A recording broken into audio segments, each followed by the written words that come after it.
সেবাশ্রয় শিবিরে ভুল চিকিৎসার জন্য অভিযোগ দায়ের হয়েছে তার পরিবারের পক্ষ থেকে। অভিযোগের তদন্ত হওয়া উচিত। ডায়মন্ড হারবার মডেলের নাম দিয়ে অনেক কিছু অপকর্ম হয়েছে। মডেলের নায়ক বলছেন ডায়মন্ড হারবারে নাকি 7,000 কোটি টাকা খরচা হয়েছে। সে টাকা এলো কোত্থেকে, সে টাকা গেল কোথায়, খরচা হয়েছে তো কাজ কী হয়েছে, এগুলোও তো তদন্ত হওয়া উচিত। এত বড় টাকা একটা খরচা হয়েছে, প্রথম কথা 7,000 কোটি টাকা একটা লোকসভায় কী করে খরচা হয়, তার সোর্স কী, এই টাকাটা খরচা হওয়ার পরে কী কাজ হয়েছে।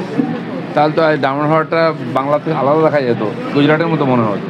কোথাও কিছু দেখতে পাই না, খালি দুর্নীতি ছাড়া।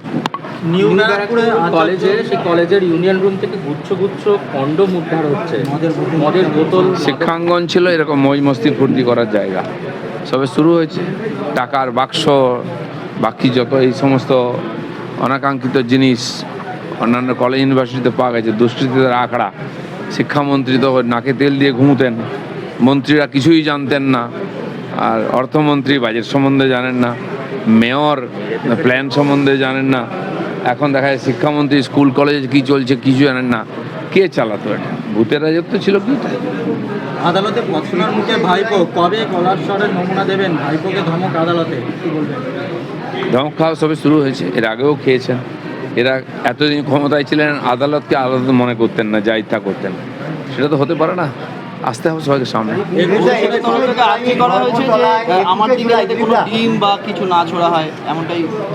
কে গ্যারান্টি দেবে? সবার পকেটে ডিম, তাহলে রাস্তায় যত লোক হাঁটছে সবাইকে সার্চ করতে হবে। বাজারে ডিম নেই, সব পকেটে ডিম চলে গেছে। কমপক্ষে ইঁট মারবে না এটা তো নিশ্চিত। আমরা তো ইঁট খেয়েছি, চুরি করিনি, এক কাপ চাও খাইনি কারো, কিন্তু গাড়ি ভেঙেছে, ইঁট পাটকেল লাঠি চলেছে আমাদের উপরে। জনতা অনেক আর ক্ষমাশীল যে ডিমের উপর দিয়ে চালিয়ে দিচ্ছে। এই যে হাজার হাজার লোকের কাছ থেকে টাকা নেওয়া হয়েছে চাকরির নামে, যত রকম সুবিধা দেওয়ার জন্য সরকারি টাকা নেওয়া হয়েছে, তারা তা কিছু করতে পারছে না, ডিমের মাধ্যমে রাগটা মেটাচ্ছে। জুলাই ধর্মতলায় সভা করার আবেদন